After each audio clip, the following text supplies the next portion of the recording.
that you should work on first. Maybe you fidget a lot. Some people fidget, or maybe they speak with their hands in their pockets, and that's even more distracting than speaking really fast. So you want to be proactive when you're giving an evaluation. Yes, I agree that it is an impromptu speech in a sense, but you can still prepare for it. I mean, you know a week in advance who's going to talk. You can just have a phone call. Okay, what do you need to work on? What's the main theme of your speech? It's like, okay, let me make some notes. And you can still prepare that way. Right? Does that make sense? Mm-hmm. But yeah, that's pretty much basically everything that I wanted to cover. Between beginning and advance and then everything in between. So thanks so much.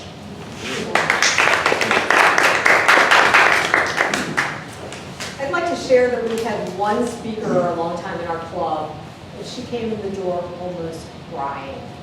She was so scared to get up to speak, and the first time she did get onto the stage, onto the platform, she actually did cry. I don't know if any of you have felt like that before. But she became, after a number of years, one of the best speakers in our club, which was amazing. And one gift that I think we can give to people coming in for the first time, or for the first few times, is an Oreo sandwich. I like visuals. So my Oreo sandwich is the first time you give them a compliment. Wow, you got up and you made a speech today. That's not easy to do. And just acknowledging those feelings that we've all had, or that you feel they're experiencing for the first time. That's the outer part of the Oreo. Then you give them a gift. I would recommend you speak a little slower so that I can understand what you're saying, because what you have to say is so important and I really want to hear it. And then you throw in the other part of the cookie, the other part of the Oreo, saying, I really enjoyed your speech topic. It's something that I'm really interested in, and I'm looking forward to hearing more from you. Again, that's encouraging the person who's new to want to be able to speak more. Like, wow, I did it. The first time as we do anything is always the hardest. And as we do it more and more, we feel more polished. We feel more confident in it. So I think that's something as speakers we need to remember. It's a first day for everybody, just as it was our first day at one time, and just to put ourselves in those shoes.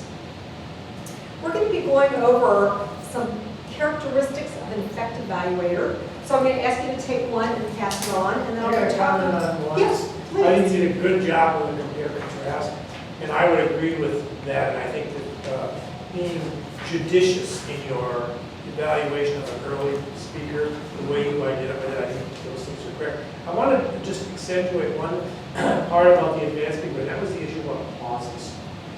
How was that? That was a pregnant pause. Good. As a metaphor, if anybody's ever done any running in races, 10Ks, marathons, whatever, when you first start to, and I did them a lot, when you first start to do them, you know, they always have the people along the way that have the water. But when you first start running in those races, you just want to get to the end, right? We're not, I just want to get to the end. As you do more races, you appreciate the fact of getting the glass of water as you go along a route, because it helps you to run better over a longer period of time. So if you think about it kind of as a metaphor, when you're giving a speech, if I can stop for that glass of water in the pause, that is a way for you to get control of what it is you want to say. If there was a person you wanted to watch who does this in virtually every single speech, would be Obama. He always, when he speaks, it's always, well, it's a good day today. And by the way, here's, that's his thing, and it's effective.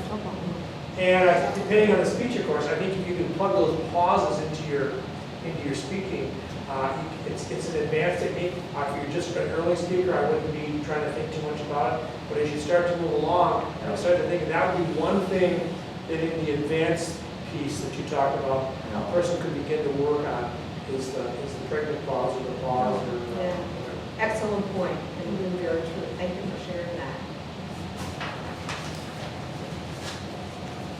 Juan, thank you for those differences between the two. Very good and very thought-provoking. all took away some good information with us. Come on. Hopefully there's enough of those.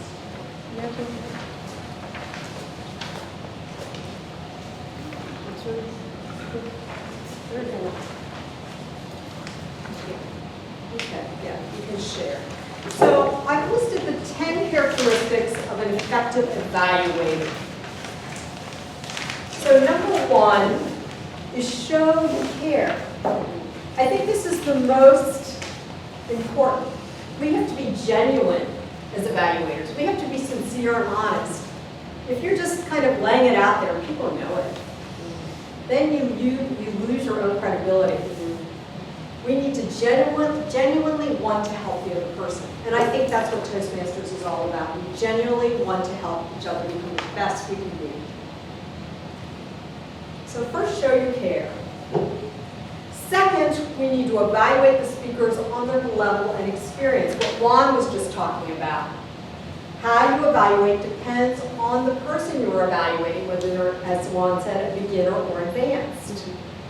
Adapt to the needs, the skills, and the goals of each speaker. It's important to know the goals of the speaker. So as an evaluator, it's our job to talk to the speaker ahead of time and find out what are your objectives. If I had talked to Juan earlier, I would have known his objectives were to talk about his focus. And then I can talk better as an evaluator, addressing that, knowing what he wanted to focus on.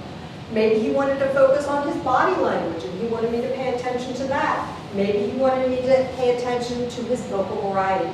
So I think it's really important for us as evaluators to tune in and talk to the speaker ahead of time to find out what is it they're working on. Because what we may think they're working on may be totally different than what they want to work on. And I think, Rob, you pointed that out to me before, and that's a really good point. What does the speaker want to focus on? Number 4 is practice active listening skills. And we did that today. It's so easily in this world we're in today to become distracted by our phone, by emails, by texting.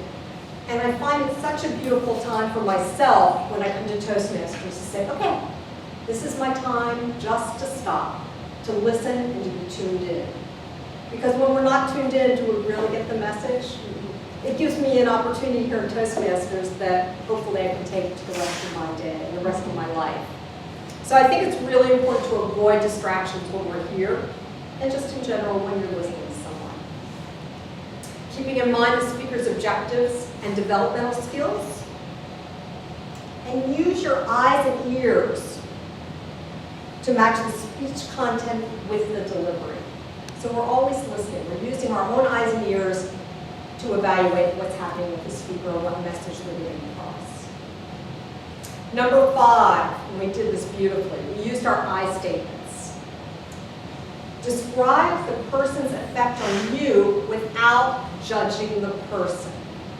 I remember in our club we had a speaker come up who had a very, what should I say, divisive political outlook. A lot of people took offense to what that person was saying. But we're not judging the person. We're just judging his content. So you have to hold yourself as an objective person. As long as they're not lashing out at you as a listener, then we're just judging what they're saying. You know, what are the things that Juan talked about? How was their delivery? How was their content? Did they hold it together? It's sort of taking that subjectivity out of it and becoming more objective. And I think that's one of the hardest things we do as an evaluator or as a listener, because we all have those points, you know, those push buttons that get us. Like, oh, we're talking politics. You know, I feel this way and you feel this way, so I'm tuning out. Here at Toastmasters as well in life, be objective. I think it gives us a broader perspective. Number 6, use positive reinforcement. We all need recognition, every one of us. We need to be recognized for our accomplishments, whether it's just standing up to the plate for the first time or giving a really super speech that was so impactful that it called us to action. We all need that recognition, no matter how small. So find something praiseworthy in each and every speech. Even if a person got up and bombed it, and they just went, I forgot everything. They stood up. They did something positive. Find that positivity and praise them on it, because it'll make their next step even easier. Number 7, motivate the speaker. Encourage the speaker that their goals are worthwhile and attainable. We want to build you. We want you to know that you can make your goals happen. And I think motivating someone else is one of the best things we can do. I mean, we are here for each other, and I think that's the beauty of Toastmasters again. Number 8 is evaluate behavior only. I already said this. We're not evaluating the person, so don't impose your value system on them. Hard to do. Number 9, promote self-esteem. Always end evaluations on a positive note. That's the end of the Oreo cookie. Always end on a positive note, because when you hear something, what do you usually remember? The last, you remember the negative, and I was also going to say you remember the last thing said. But yeah, I mean, we all, oh yeah, the negative, grabbing job today. But if you end on a positive note, wow, that was a great speech. I love what you said, Katie. That's what I'm going to hear. So promote their self-esteem. And number 10, make positive suggestions for improvement. Especially those who have been in Toastmasters a little while, we can look at the speeches a little differently, and we can say, this is what I see you doing, and this is what I would recommend you do to take yourself to the next level. We're coaches, we're cheerleaders for each other. So any questions on these 10? Okay, great. Well, Rebecca's going to come up, and we have some activities for all of us to try together. Rebecca? Thank you. All right, so we don't want to talk at you the whole time. We gave you a lot of food for thought, but now what we're going to do is have an opportunity to implement some of the things that you learned. So before we do that, I'm going to explain what we're going to do. Then I want us to kind of chime in and leave each other with some things that we learned or that we want to bring forward into our evaluations, and then we'll break up into groups. So what we're about to do is we're about to break up into 3 groups. Juan, Jean, and myself are going to head 3 groups. We'll have one group in here, one group in this office, and then one group in a back room. And we're going to come up and do table topics. So say the 3 of us are in a group. What we'll have is one person is going to stand up and do an extemporaneous table topics speech.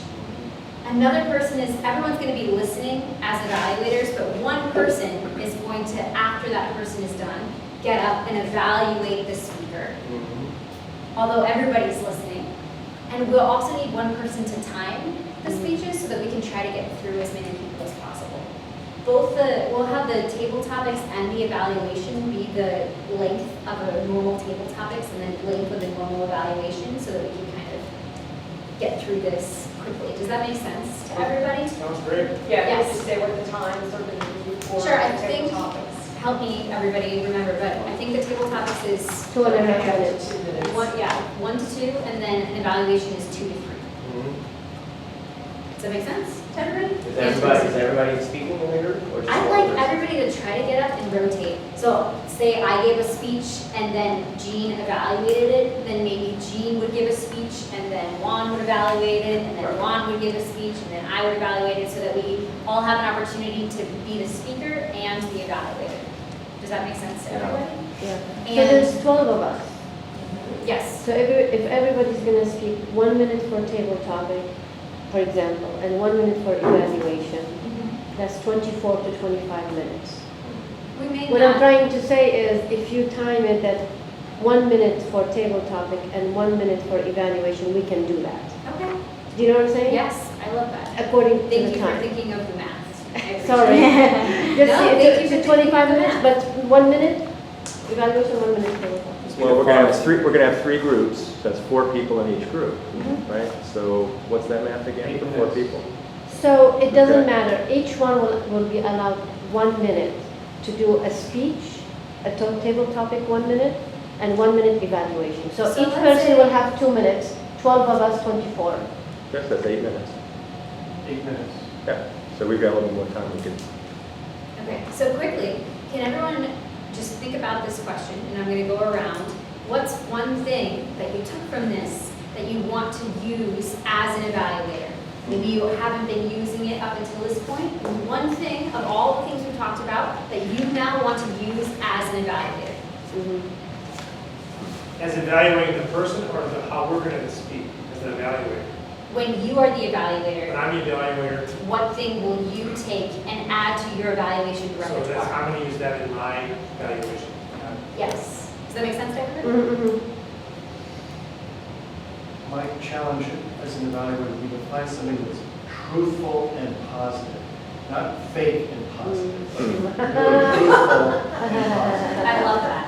I really resonate with that. I've been working on the handstands while I speak, right? Pauses. I like that. As an evaluator also, or listening? Oh, they both. Pauses are big. I would really like to have people think about that, because it's a big part of improving your speaking is to be able to pause. Find that context. Yeah. I'm gonna work on knowing the difference between a beginner speaker and an advanced speaker and the different things that I should be evaluating for that. Nice. Being very positive and if they're new, making sure that you're just learning now so that you know that you can come back and do something good later too. Great. Active listening so I can be more nuanced in evaluating. I love that.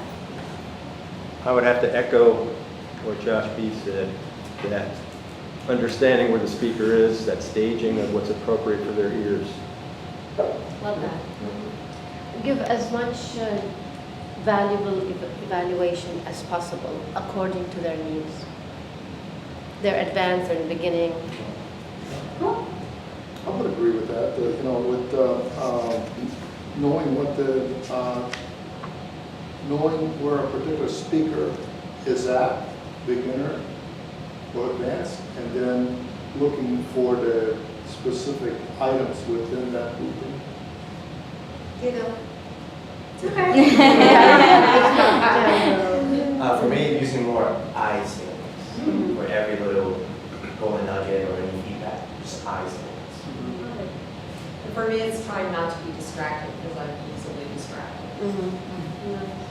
So I have one more question. Sure. So it sounds like everybody's all on board. Why do we need to go into a group? Why don't we just start? I'd like to split up so that everybody Give more- has an opportunity to more be an evaluator. More people have opportunity to evaluate. Okay. Because we can do this in a regular Toastmaster setting, this is different, Got we're it. splitting it up. Okay, you're the All right, boss, you're the boss. fantastic. So let's count off, we're gonna count off into threes. It'll be easy to move. So I'm gonna be 1, Jean's gonna be 2, Juan's gonna be 3. So if you are 1 or 2 or 3, you'll be with us. 1, 2, 3. 1, 2, 3. 1, 2, 3.